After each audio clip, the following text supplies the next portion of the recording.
Okay guys, I want to try something out here. A lot of you guys suggested that I check out Batman Urban Legends, so I want to try this first issue, see how you guys respond to it. But Batman Urban Legends is a really cool concept. DC Comics is publishing a couple of these, right? You got Batman Legends of the Dark Knight, which is actually just kind of a relaunch of the old Legends of the Dark Knight comics that kind of came out after Crisis on Infinite Earths, which basically explained what Bruce Wayne was doing like in the first year that he became Batman, kind of the smaller scale stuff. Urban Legends is actually designed to kind of expand on the Gotham mythos, right? That you have the main Batman story that's being told in the Batman comics. You've got the stories being told in Detective Comics. This is designed to kind of flesh out all the other stuff that Bruce Wayne is doing besides those particular things, which is a cool concept because it's kind of hard to believe that the world's greatest detective is only ever handling one case at a time. And so it's kind of interesting to see how all this stuff ties in, right? So what you initially end up getting here is kind of a team up between Red Hood and Batman. And I don't really mean a team up in the traditional sense. They're both hunting for the same thing, and they actually both end up coming to blows with each other, or at least seem to at a future point in time. But this actually just kind of focuses initially on Jason Todd, right? On Red Hood, as he's kind of talking about how fear is the tool of Batman. That fear is something that Batman uses in order to get the upper hand on the various villains who were out there. But the biggest difference between the Red Hood and Bruce Wayne is the Red Hood does kind of rely on fear, but he relies on more of a direct fear. That at the end of the day, the various villains like Penguin or Two-Face or those guys kind of rely on fear with Batman a little bit, but not so much because they know he's only willing to go so far. With Jason Todd, they know he'll kill him. The biggest issue with this is that for Jason Todd to operate in the city of Gotham, and this goes all the way back to Rebirth, he can't really kill people. Instead, he uses rubber bullets. But the fear of being shot,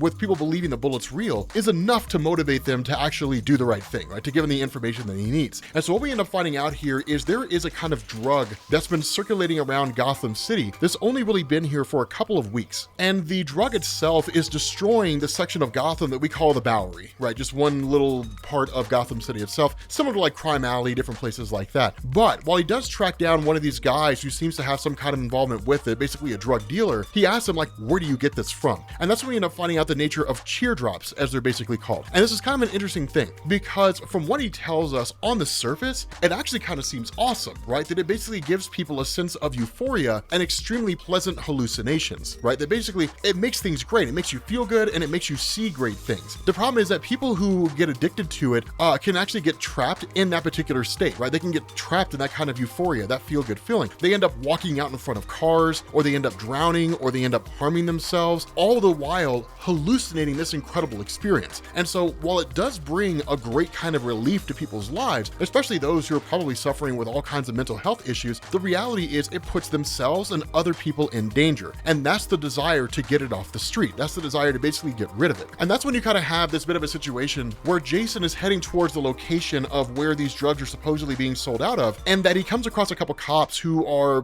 possibly responding to gunshots. And that one of the cops talks about how he had responded to a scene like that, and there were some kids down by the wharf who were actually being taught how to shoot guns by members of a gang before they were initiated. And it's kind of crazy because one of the guys makes this response in talking about how kids should just be allowed to be kids. They're being raised around all that violence and all that conflict and stuff like that. And Jason has a bit of a flashback to when he was being raised by Bruce Wayne, to when he was basically a little kid who was kind of brought in and then turned into the second Robin. And that's kind of the funny thing here is Jason's upbringing is not that different from kids who are being taught how to shoot guns down by the wharf. Of course, Batman is not teaching Jason Todd how to shoot guns, but he is teaching Jason Todd violence. He's teaching him conflict. He's teaching him how to harm other people. The difference between those kids who are learning how to shoot guns and Jason Todd is Jason Todd was being taught how to do this for the purpose of protecting other people. Those kids are being taught how to do it for the purpose of harming other people. But at the end of the day, they're not really just living kids' lives. Now for Jason, it was always that way. That was one of the things that went on, right? That he was raised, his mom had basically died of a drug overdose, right? It was one of these things where like his life was rough. Like literally, if you go with the old school origin, like when he first appeared, he was discovered by Batman because he was boosting cars. He was boosting wheels off the Batmobile, right? So it's one of those crazy things because in this instance, when he's talking to Alfred and Alfred's like, you should be practicing your bat-shaped knives, throwing those, you're supposed to be doing this stuff. He gets kind of irritated because he's like, I've been doing it for a week. And he's like, I just want to be a kid. I just want to have fun. And ultimately he's like, Batman will take you out when he thinks you're ready. And so as Jason Todd goes into the armory, he ends up opening a door and finding that it's filled with guns, right? It's filled with like shotguns and automatic rifles and handguns and the whole 9 yards. And it's one of these things where Batman's like, you're not supposed to be in here. And Jason Todd asked the most logical question, why do you have this room? I thought you hated guns. And that's kind of the funny thing is because Batman does hate guns, right? He's absolutely against guns. And the argument he makes here is, I need them for forensics work. You've never seen me use a gun. You will never really see me use a gun, except for the times when Batman has used a gun. But I need to understand how these things work. I need to be prodigious with them, because if I understand how effective a person can be in shooting this gun, if they're somebody like Deathstroke, then I can basically contour my defense of guns around that, which makes sense, right? Because I mean, how effective could you possibly be if you're not very good at defending yourself against the use of a gun, facing off against somebody who has a gun,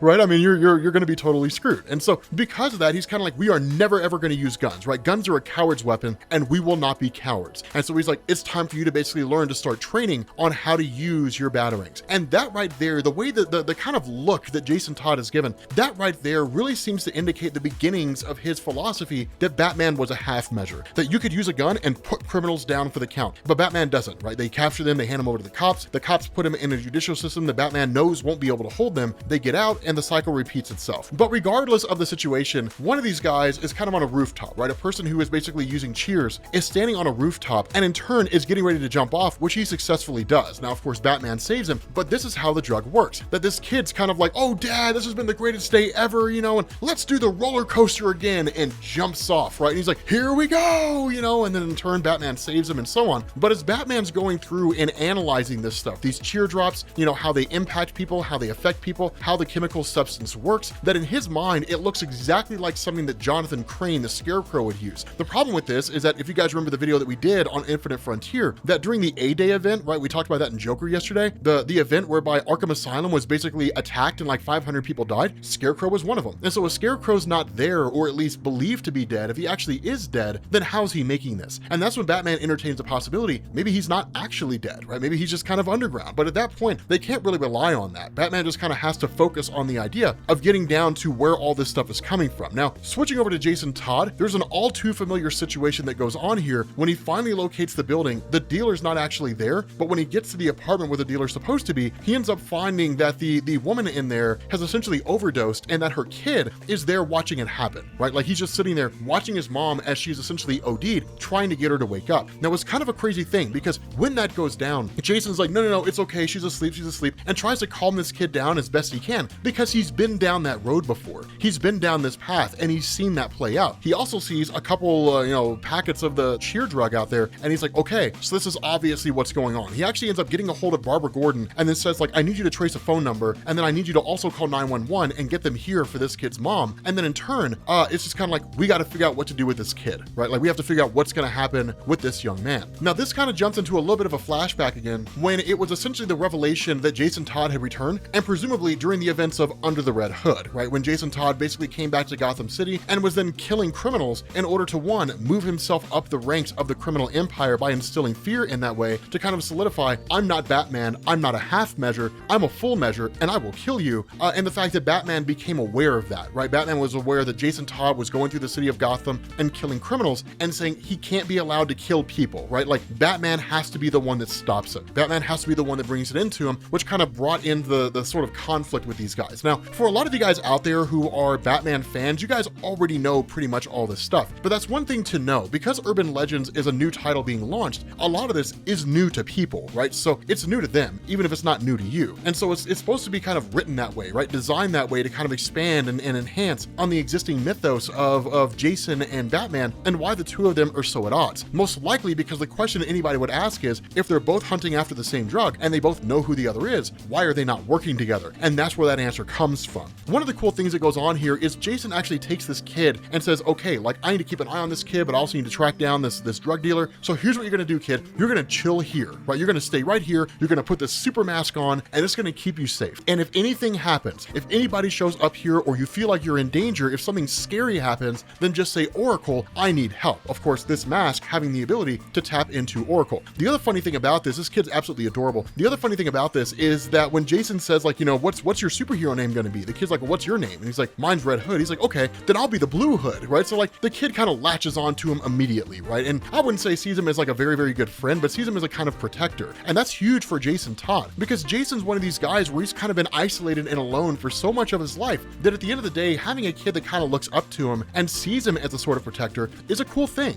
It doesn't necessarily soften the character, but it does give us insight into Jason Todd in a way that we don't normally do. Now, that's what's kind of ironic about it, is because he comes across what's basically the factory where teardrops are essentially being created. But as he gets in there, he kind of starts making this statement, right? You know, that if this was a previous point in time, you know, this kid's dad, this kid Tyler, you know, his dad is just some kind of hired goon that's in over his head. I would have put him down a long time ago, but I don't need Batman on my back. I would say that's not entirely true. That Jason Todd genuinely cares about this kid. That sure, I mean, he probably doesn't really need Batman on his back, making his life a little rougher, but I think more so than that, this kid's already lost one parent. It's possible that Jason Todd can pull the other parent back from the brink because he doesn't really know why this guy's caught up in it, right? It could be one of these things where he was forced into it, that he got into it, now he's too deep and he can't get out, and all he's looking for is a lifeline, somebody who can get him out, get him into maybe some kind of witness protection, and him and his son can leave and go to a different place. Instead, what happens is that once Jason Todd gets up to this guy, that he basically ends up firing, you know, a rubber bullet at him, right? Kind of incapacitating this guy. And then in turn, he picks up his gun so the guy can't use it. And as he's talking to him, this guy's like, look, man, like, I found your son. I found your kid. You know, your wife is OD'd. She's going to the hospital. Something's got to be done here. You got to take care of your kid. And the response of this guy is, I don't care about that kid. He was a pain in my backside. I don't care about his mom. She could live or die as far as I'm concerned. I just care about making this money and I just care about getting these drugs around. And the display of such callousness on behalf of this guy is enough that it sends Jason Todd over the edge. And he's like, no. So he kind of pulls the gun out, right? The gun with the rubber bullets with the intention of just kind of intimidating and threatening this guy. But when he goes to shoot him with these rubber bullets, it's the real gun. And he actually guns this guy down in the city of Gotham. So basically, he killed Tyler's dad. So not only did he kill the dad of this kid, now he's gonna have Batman breathing down his neck. I don't know about you guys,